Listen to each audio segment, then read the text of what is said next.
Thanks, John and Mark. Lovely to be here on your very, very successful podcast. Here on number 79, just a couple of notches past my birthday, fortunately. But to your question, I think sport is just an incredible medium to watch an organisation, a team, a leader, an individual, competition, and we've got a World Cup going on at the moment, so almost a marketplace where teams vie to win a championship. And so, that's no different to business. I mean, business basically wants to, business would like to come out on top every year, meaning however they define top or success, but generally it'll be they want to stay in business. That's one thing. They like to be profitable. They like to get certain market share and so on. So there's a range of parameters, I guess, that they can define success by. But sometimes in business, it's very hard to actually see the progression, albeit, I guess in sales, it's easy. In certain parts of your business, it's very quantifiable and very easily measured by the data that's available to you every day. But in the main, most people who work in business are pretty unsure, I suppose, uncertain, and they probably don't even want to know sometimes about what their contribution is to the way that the business is going. And that can happen within departments, and it can happen certainly at senior leadership levels and sometimes at a board level, just trying to track how things are going. But in sport, that's not the case, because basically in sport, the whistle blows or the toss is made, whatever the situation is to kick off the game, and then whatever the length of time is for a particular sport, there's an end point. And so sport is built around winning and losing, simple as that. And so at the end of the contest, we see there's a winner and a loser. And so from a team's point of view or the competition's point of view or the marketplace point of view, it becomes pretty clear who's in front, who's winning.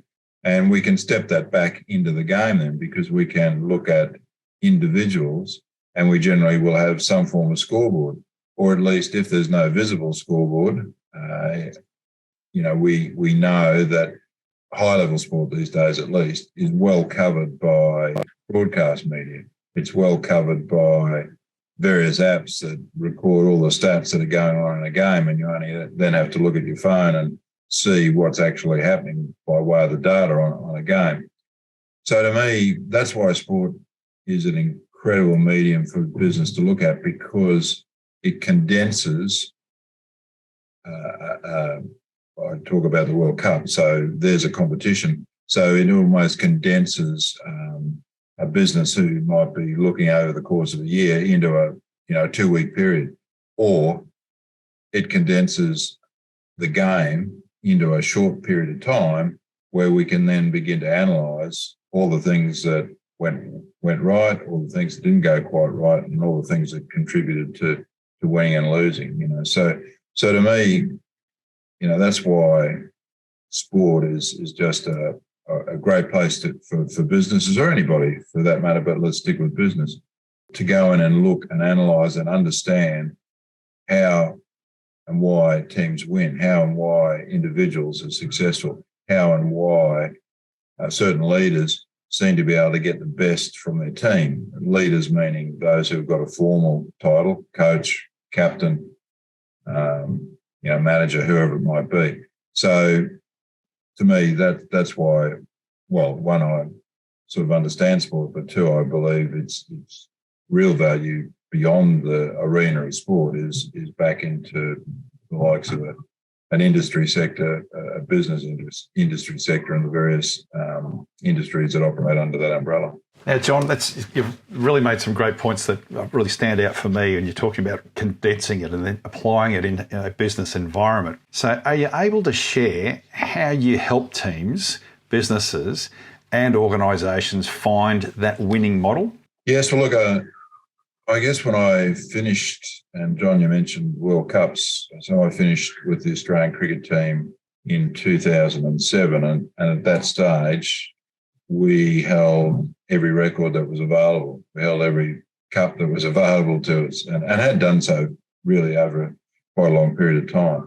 And I had decided prior to the last game, I had decided that it was, I'd always believed there was a shelf life in coaching. I just always believed that I could provide sort of an environment that challenged the players and the team for a period of time. And I also believed I had the energy to do that for a period of time, but also believed at some point that one of those or both of those would come to an end.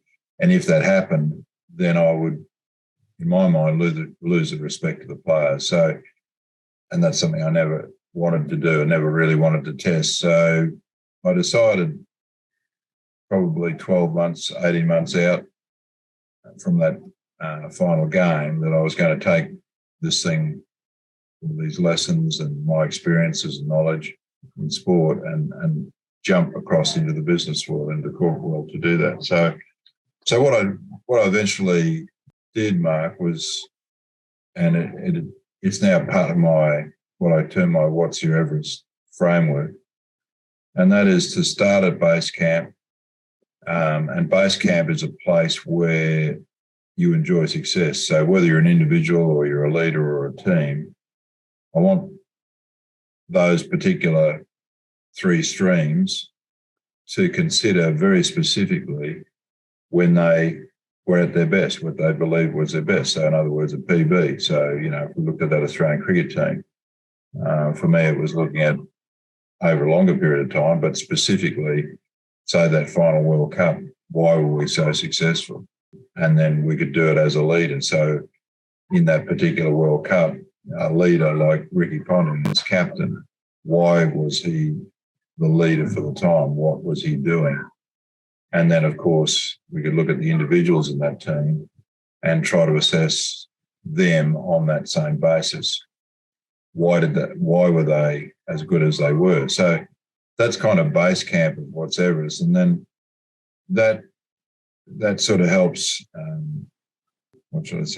ignite the next level, which is this winning model. And the winning model is really a game plan.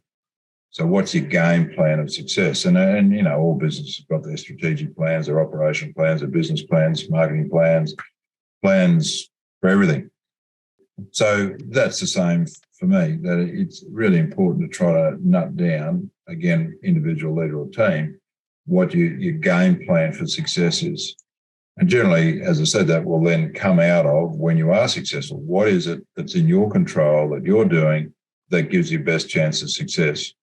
And that puts together this notion of game plan. But what becomes really, more potent about the framework is then it's all very well to have the game plan, but what is it that I do today? What's from that game plan I've got to face today? Because, and we might talk about it later, I guess part of my coaching philosophy has always been about dreaming. It's always been about, living in a world of possibilities, because in the world of possibilities, there's incredible dimensions to that, which then lead back into the business of the team that gives you the opportunity then to say, well, this is where we are now, but we can stretch ourselves. And these are some of the possibilities that could happen for us. So how do we go about doing that? Or which are the ones that we want to actually try and target? So the set plays are the things that we have to do with on a daily basis, because, again, for me, business is in competition every day. The world doesn't stop just because we go to sleep here in Australia. The market doesn't stop. Whereas in sport, that's where it does have some sort of respite. It has that luxury of the preparation phase. So we might play a game today, but it's unlikely that we're playing again tomorrow. We might have a day or two or three or whatever off. And so in that period of time, then we review what had happened. We know what's coming, and now we set ourselves up to prepare ourselves for success. Business really doesn't have the same luxury, although we may again talk about how I think it can happen. But what we need to be able to do on that daily basis, as we're in competition every day, is do the sort of things that give us a chance to come out at the end of the day successfully, because that's all we're trying to do. We're trying to, one, get through the day, but be as successful as we can. And so that's sort of stage 3, if you like, of the Everest models. So that's your set plays. And the set plays are the evidence, the evidence. So when we walk into a business or we talk to an individual or we see a leader operate, it should be very clear that they do certain things all the time, because they know that they're the things that actually set themselves up for getting the results that they want. And so that's the last stage. And once we do that, and we do that consistently, to me, that ignites the chance of getting the results that we're looking for. And so the results are eventually the summit, the dream, the vision, wherever you want to go, eventually that's where we're aiming to be. And to do that, the results lead the reflective process. Because again, just like the sporting team, win, lose or draw, then it's time to reflect on what happened.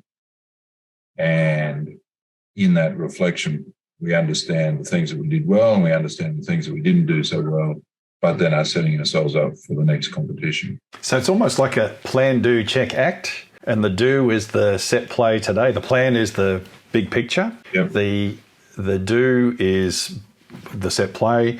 Yep. The check, review what you do, and then the act is change the set play, taking in mind the dream of the possibility. So totally. If we set the plan, but there is a possibility we could actually do better again. Exactly. And of course, the reason why you started these podcasts is because there are things outside your control that impact on your business. So, your actions will not only be driven by the things that you control, but your actions must also be in response to the environment that you're facing.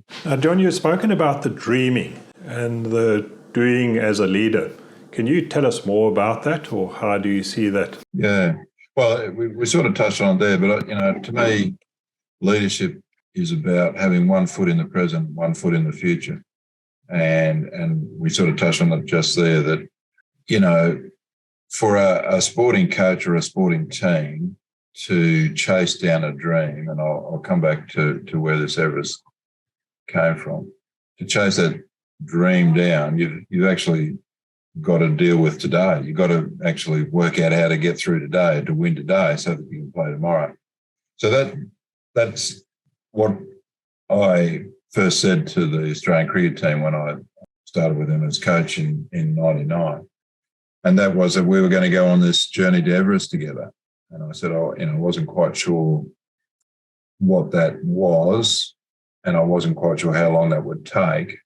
But to make it a little bit more precise for them, I said, for me, Everest is about us changing the game, changing the way the game is played. And the length of time, well, I'm hoping we can do that before we all disband as a group.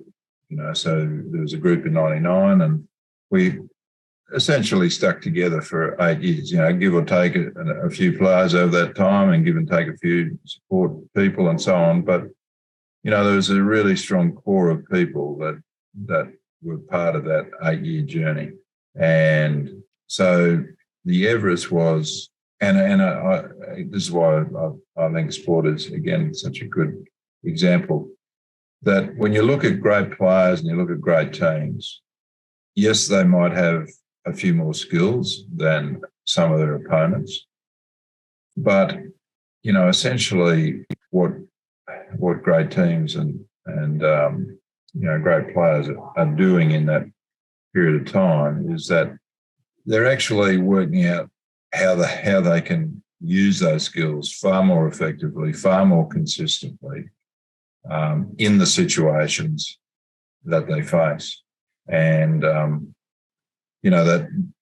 so going back to when I talked about Everest, that was why I suppose it was very difficult to put a finite time on that. But the real point was we, like the automotive industry in sport, play inside a set of rules.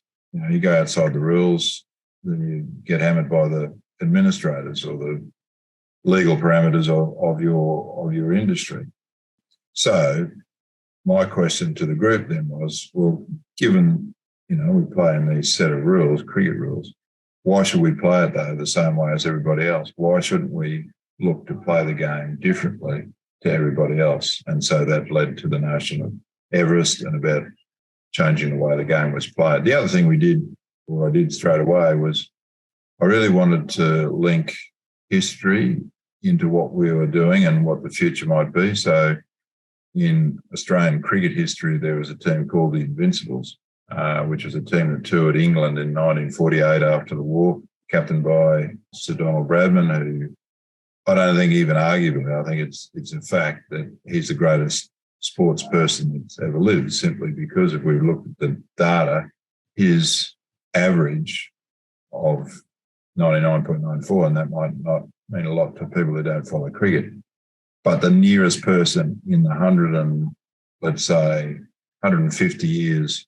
of cricket that started before him, went through his period, and then we're into 2022 now. The nearest average to him is some 39 points below that, 60 or 62. So that's an incredible difference between one person and the rest of history. And what we did then was invite those who were living, this is back in 99, those who were living to be part of our team in a sense, so that we had, as players were debuting, we would have an Invincible come and present the cap to that particular player.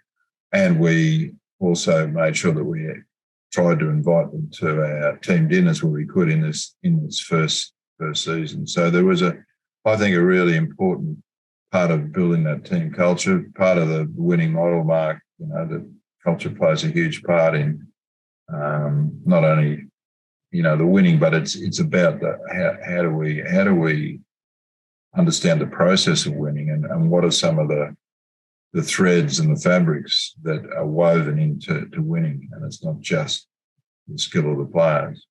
And so this was just linking back into that history and linking past and present and into the future.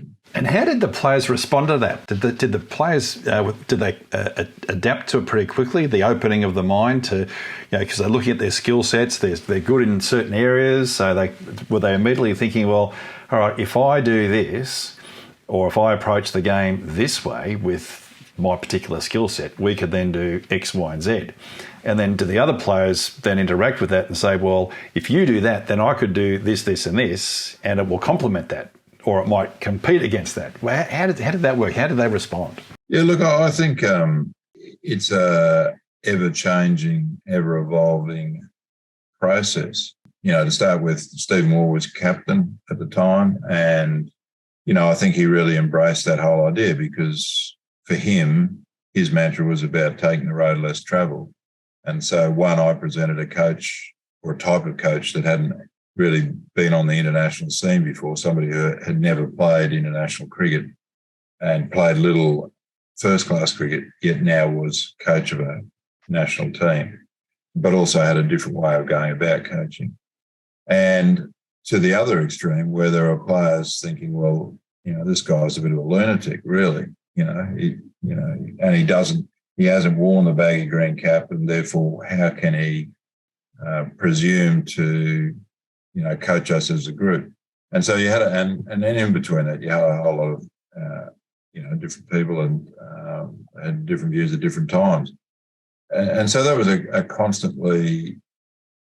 constant challenge, but also that's just human behaviour, so in any organisation, to me, there are people there that are 100% behind a leadership regime and possibly others who are 100% resisting to it, and a lot of people in between. So, for me, it was always trying to get them to understand as we went into each series that while the target was to win the series, and, we had a couple of great players who would always pre a series, certainly in Australia, but if asked by the media what would be the result of the series, if it was 5 tests, Warner McGrath would come out and say, well, it's going to be 5-0. Or if it was a 3-test series, they'd come out and say it was going to be 3-0.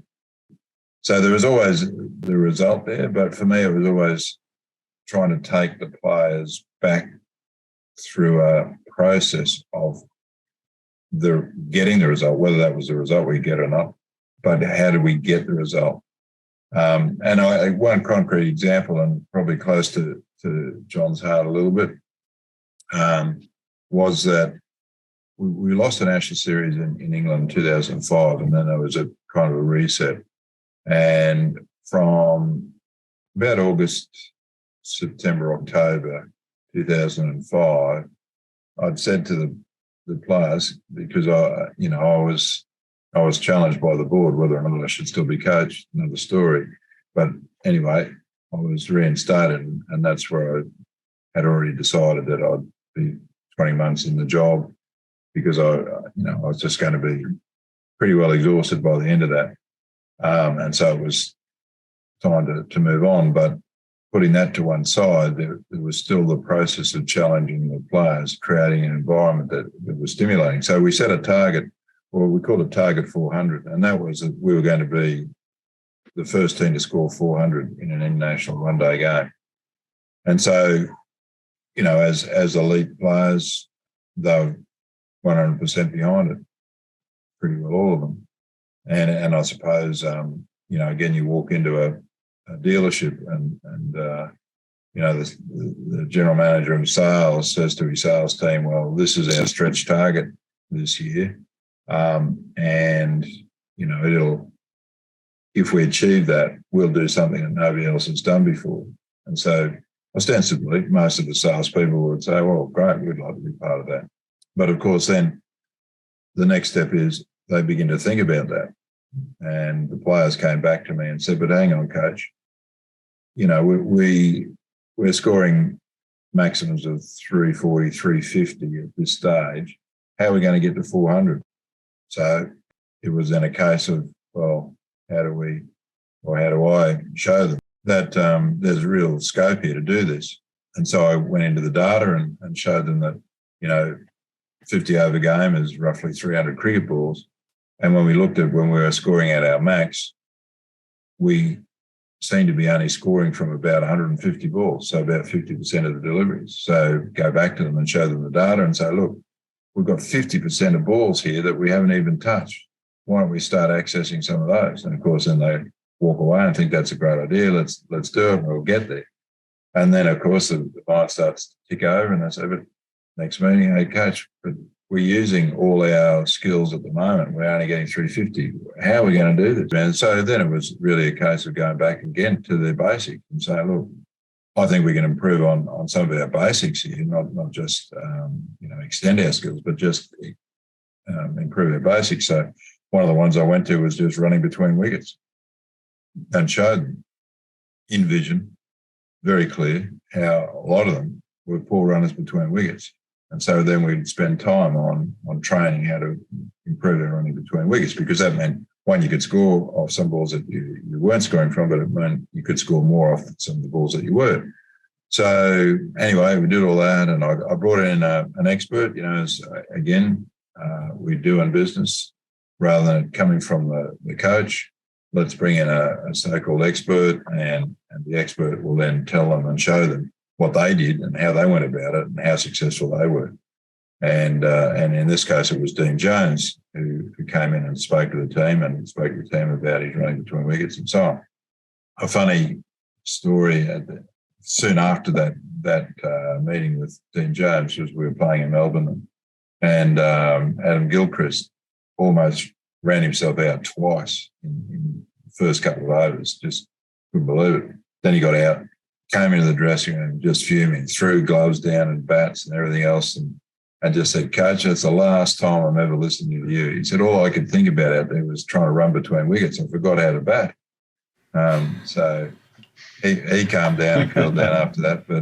But so on we went. And what happened as we kept that in the forefront of everybody's mind, I think, by the way that we were training and the way that we were sort of talking, that the players began to actually take more responsibility and started to look at their game and started to extend their game. And so combine all that, and as it turned out, we became that first team to score 400.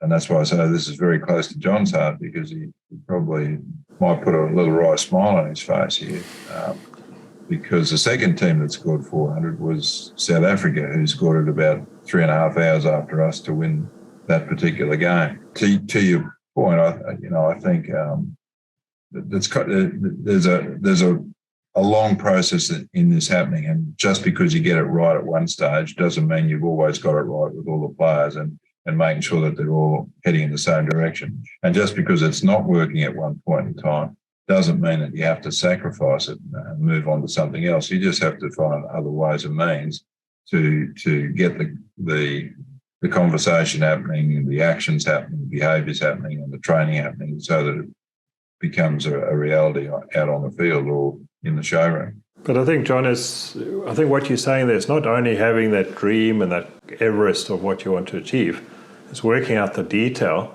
and how you're going to get there and how you bring the team along to get there. So to me, that's a fascinating one. Even your goal of 400, it was a huge stretch, but it's all the work you did of helping them get along. And I think that's the interesting part to me. And that's the same for business. I think you can't just put this, so okay, we want to sell 100 cars. You have to work out how you're going to sell those cars and what you're going to do to get there. Yeah, so right, John, so right. And so, you can put that in a broad term planning and put that in a broad term preparation, but it's also, just the way that you talk. It's the way that you might seed some of those conversations. It's having other people in the squad and in the camp, both players and support staff, aligned with what you're trying to do, and so them reinforcing messages at certain times. It's then about how you train.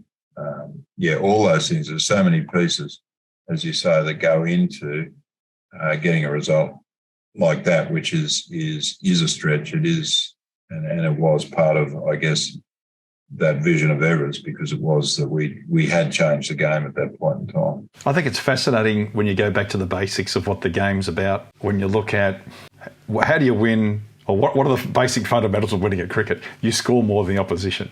So then peeling it back and saying, how do you score more? You have more runs. What's a run called? It's called running.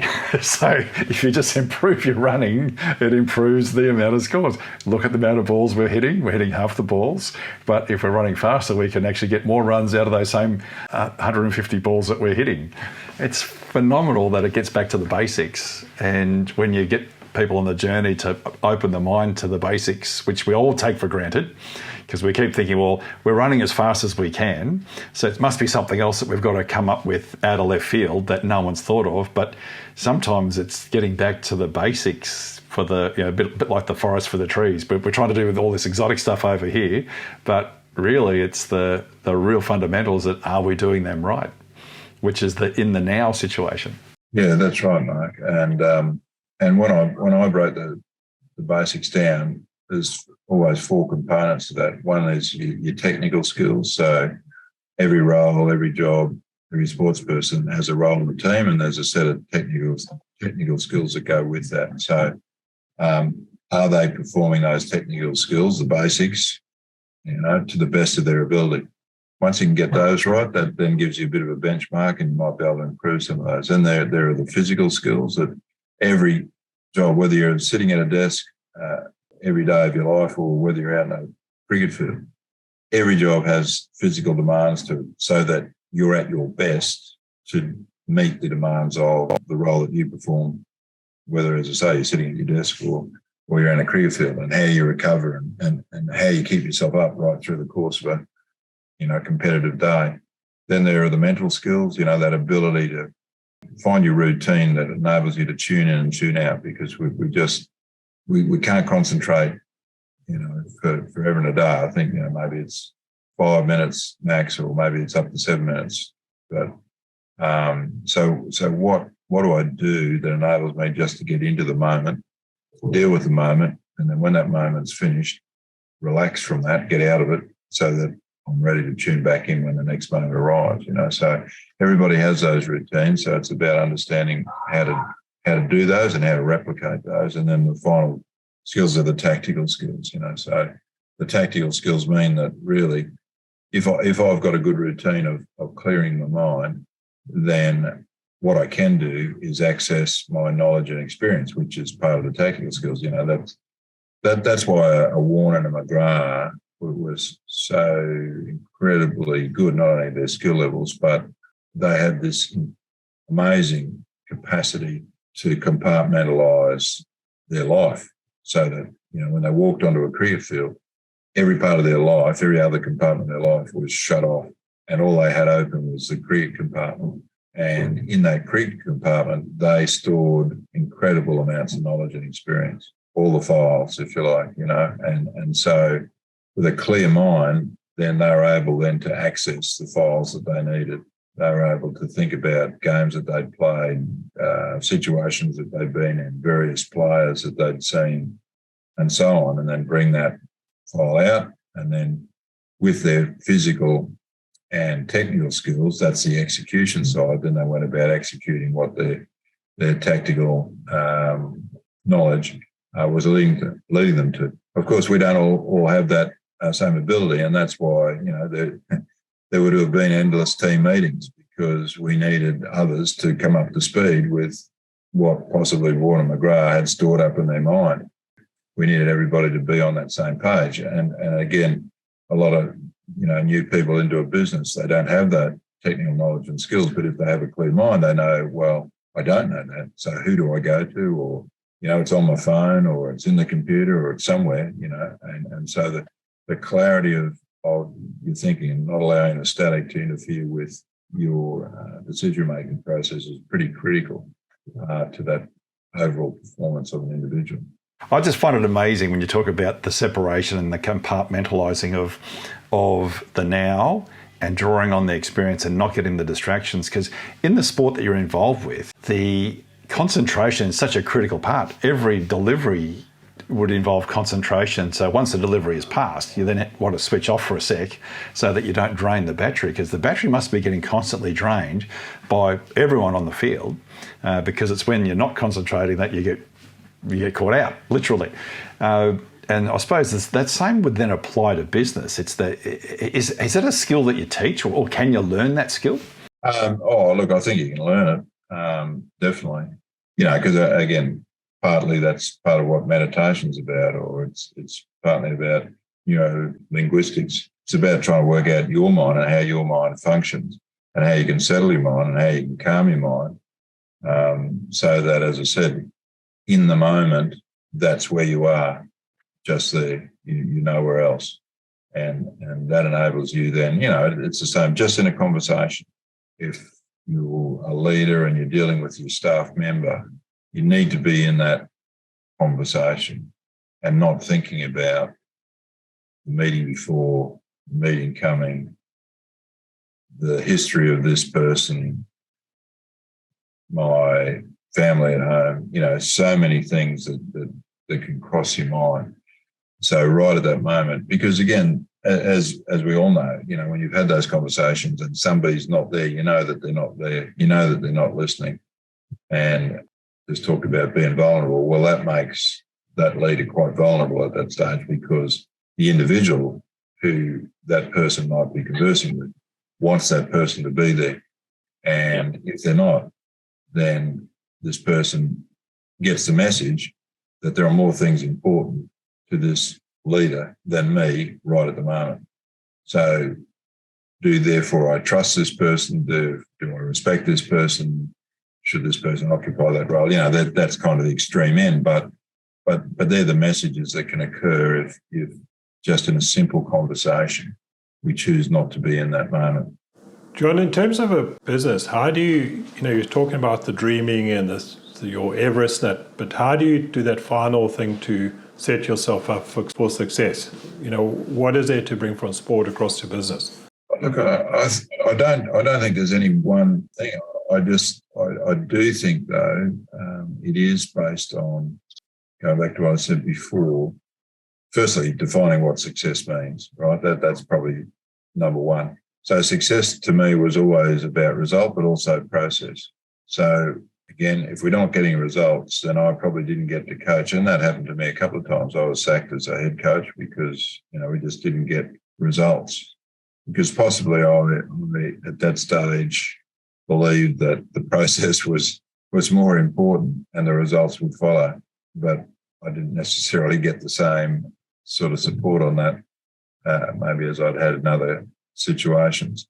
So results are always important, but sitting in behind that, what is that process of getting the results? And so that really is where that Everest framework came in, to understand when you are successful, what is it that's in your control that you're doing? And that, in a sense, becomes, baseline basics for an individual, as I said before, technical, physical, mental, tactical.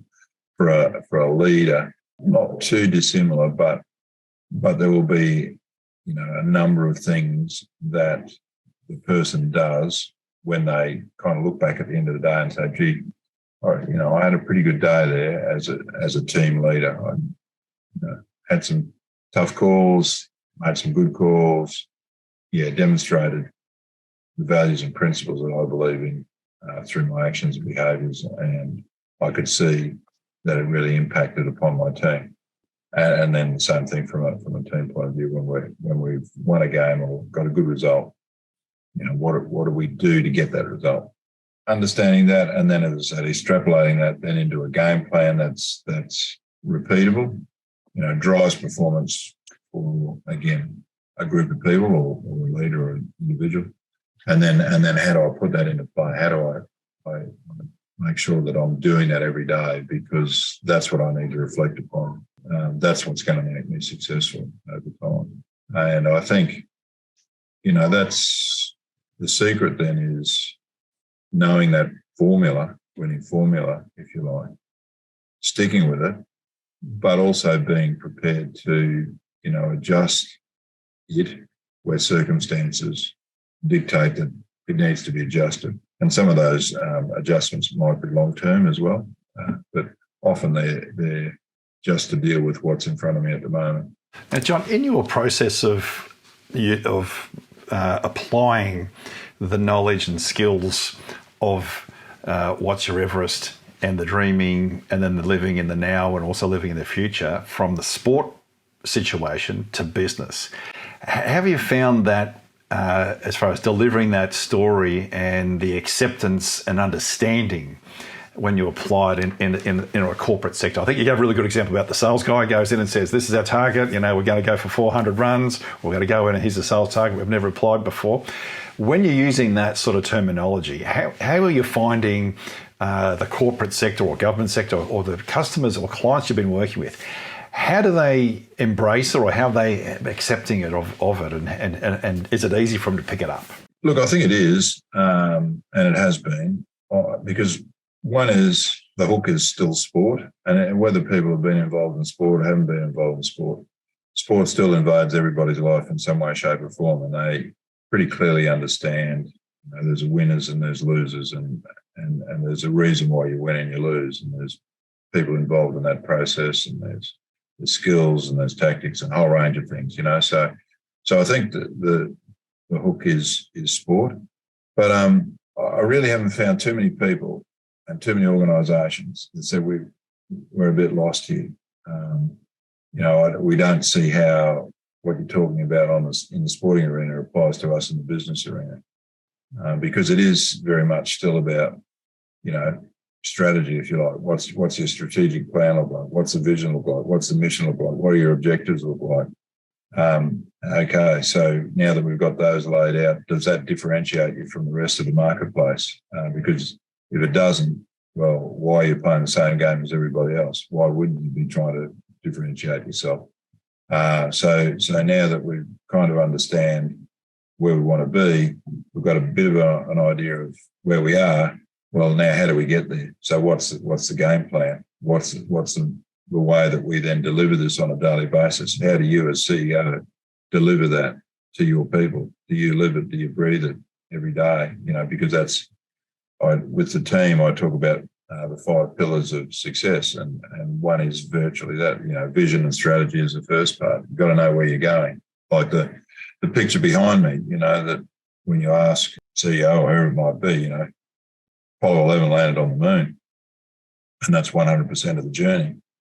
And everybody says yes. And then you ask, well, what sort of percentage, what number was it on track to hit the moon? And you'll get, range of answers, generally the upper end, from 50% up to 100%. And mythical or not, the answer is 3%. And the 3% means that, you had wonderful people in Cape Canaveral who were interpreting the data and reading all the data, and then they're sending and communicating that back to the astronauts. And therefore, you've got very skilled players in the cockpit who are now taking that data and making adjustments. And so it's a continual zigzag to get to the moon. So people in business understand it. They understand that there is data required to help us navigate from where we are now to where we want to be. There are incredible roles that will play significant parts in the business to help us get there. And within those roles, we need the right people on the right bus, which is the old Jim Collins stuff, so of good to great. So we need the right people in place. So then on top of all that, we want everybody to make really good decisions, So how do we do that? Well, we then got to create a really good learning environment, a challenging learning environment, the target 400. So how do we extend our people? What sort of training do we need? And have we got the right people? Do we need to outsource? Do we need to actually upskill our people, or do we need to actually move some people on because they're just not going to fit the right seat on the bus?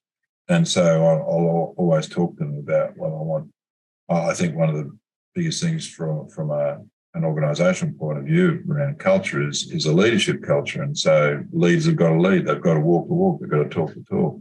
How well is every leader doing that? How honest are you in doing that? Are you prepared to be vulnerable to your staff while you're doing that? And then we want everybody to lead. So everybody should be their own best coach.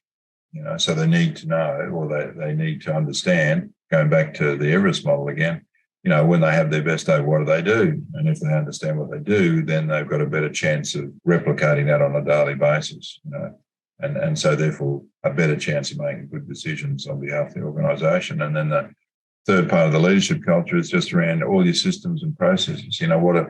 Whether it's a communication system, whether it's a feedback system, a remuneration system, reward system, all the sort of things that go into the daily grind of competition in a business. Are they the best they can be? Are they at leading edge, or indeed, do you know what leading edge means or is? And so do we need to begin to change a couple of the systems or processes that will really impact the business? It could be a recruitment system, because again, if we want to get the right people, therefore we need a recruitment system that aligns with finding the best possible people for our organisation to take us into the future. So, there's a million of those conversations based around sport and based around the model I have that I think trigger a lot of internal questioning within organisation, business and individuals, CEOs and leadership teams that need to be had. I think the biggest difficulty is that because everybody is busy and they've got so many priorities, that what I'm talking about, it takes time and it takes ownership from senior leaders. And until they can grasp that and actually begin to deliver on that, it's very hard then for an external consultant to come in, once a week, once a fortnight, once a month, and expect, all these changes to occur. But it resonates strongly. And to me, if businesses could take it on board in a far more concerted way, meaning generally the leaders, I think, to start with, it needs to flow from the top, then I think it's an incredibly powerful tool for business success. Did you know that you could achieve that 400 beforehand? Did you have in your own mind saying, okay, well, I think that's achievable? How did you come up with your target 400? Well, the 400 had never been done. So we were sitting on 350. So I could have probably said 375, but I decided to round it out to 400. It sounded pretty good. But no, I had no idea whether we could or not, except I did believe that we had the skills to do it. But I had no preconceived notion that we would. I just believed that we could. And I believed that we could find a way to do it. So in a way, you made yourself quite vulnerable as a leader by putting out that target. Yeah, always, and I suppose that's why sometimes I was criticised, certainly internally and externally. For me, that was the role of the leader. The role of the leader was to create vision and challenges for the group. Because again, it just seems to me where some businesses go wrong is that we have a really good year, and let's keep doing what we've been doing, and that's okay. But that's what I felt when I first came into the Australian team, that they were a good team and they're getting results. But I just didn't believe that they were really extending themselves. And so it's that S curve. Once we're kind of successful, and if we allow it to sort of plateau off, then it takes a lot to get the flywheel back into motion again. And in the meantime, your opposition are looking very carefully at what you're doing. And if you're any decent sort of opposition, then you're actually trying to copy the best of other businesses and try to work out how it sits in your business so you can accelerate your progress. So for me, then it was always about trying to challenge those individuals, leaders and the team. No matter how well we're doing, we could, if better as possible, always do it, because it is possible. Now, John, if listeners are interested in getting a hold of you and engaging or interested in engaging your services, how do they get a hold of you? Yes, Mark. And John, look, the best place for me is the website, buchanancoaching.com. I'm just, in fact, in the process of revamping that a little bit. So hopefully it'll still always be online, but I think it's reasonable. But probably a couple of months, I think it'll be sensational.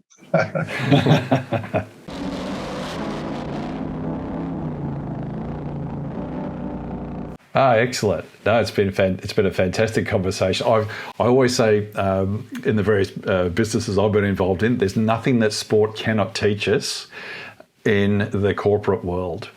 And there, when you look at the statistics, the processes, but what stood out for me, John, if I may just summarise this one, is when you said, and this is the smack in the face for me as an ex-OEM corporate sales director, that in sport it's winning and losing.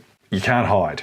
You can't just roll up and I'm going to be part of this team and I'm just going to stay in the outfield and not do my job because I've got to bat, I've got to get those runs to get to 400. And I've got to be part of this team. So you can't just go along with, I'm just going to do day-to-day business as usual.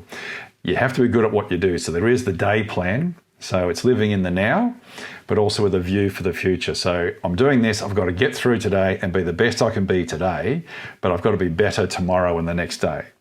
But I can only do that if I have this, what is my Everest culture and mindset. But it's not good if it's only me with that mindset. The rest of my team have to have that mindset. And everyone's got to be singing off the same hymn sheet. So all of us have to be looking at, we've got to be the best we can be today, but how can we do things better or differently that are going to get us a better result? Because, as you said, the environment's dynamic. The other teams don't just sit back and say, this is as good as we're going to be and we're just going to do the same thing and let's just keep going. They're looking to see who does things better, as happens in the corporate world. So the scoreboards are there and unrefutable in the sporting arena. Corporate, there's market share, there's targets, etc. But it's in many cases, it's not as clearly defined. If I can interrupt you on that one, I think, and I worked in an IT business where they did actually have scoreboards up on every floor, which was pretty well based around sales, though, and they would have some, red markers when they were in a bit of trouble. But it was based around sales, but everybody could see it. However, I think that is everything you've said so far is a fantastic summary, and I think the scoreboard to me in business would be an absolute game changer. in most businesses. But people have got to understand what is on the scoreboard. So in other words, no matter what the role is, or it might be department, but I think role, because that makes people accountable, or that makes a business unit accountable, because it's in sport, that's there for everybody to see.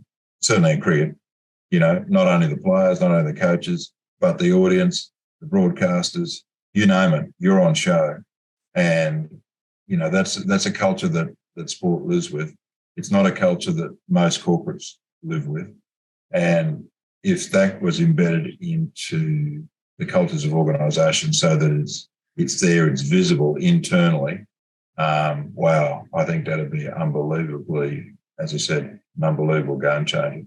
No, because it's incredible, that whole need for the now, having the plan, the strategy, the vision, and making good decisions. The key is making those good decisions, which is where there's the getting that mindset where you can compartmentalise all the things that happen in your life. Don't let the distractions, because you're going to be focusing on a certain thing now with this particular role.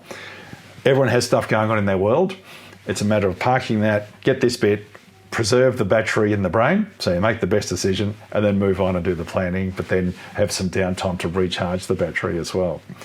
And that whole leadership culture of honesty and systems and processes. Having those systems and processes so you're not spending a lot of time making decisions or doing things that should be business as usual, so you can concentrate on the Everest and the different ways of doing things. Because if that battery starts draining, then the good decision making doesn't happen, and then it just cascades down. So you end up in the also rans as opposed to winning. So it's an amazing topic, and it makes so much sense. And the way you've articulated, John, I really appreciate it. Yeah, John, thanks very much. It's been extremely insightful for me, and just fascinating what you've done in sport and how you've transferred that to business. It just makes such good sense. So thanks very much for speaking to us. My pleasure, Mark and John, and look forward to podcast when it airs. Thank you for listening. Hopefully you got as much out of today's podcast with John Buchanan as both John and I did. It's a huge eye-opener to hear how such basics of finding your Everest and then the process about that, and that your mindset is the critical part of getting a winning situation occurring. If you like what you heard, please remember to subscribe to our channel on YouTube, Spotify and iTunes. Ring the bell on YouTube so that you get notified of new podcasts. We're producing one pretty much every week. Thank you for listening, and we'll talk soon.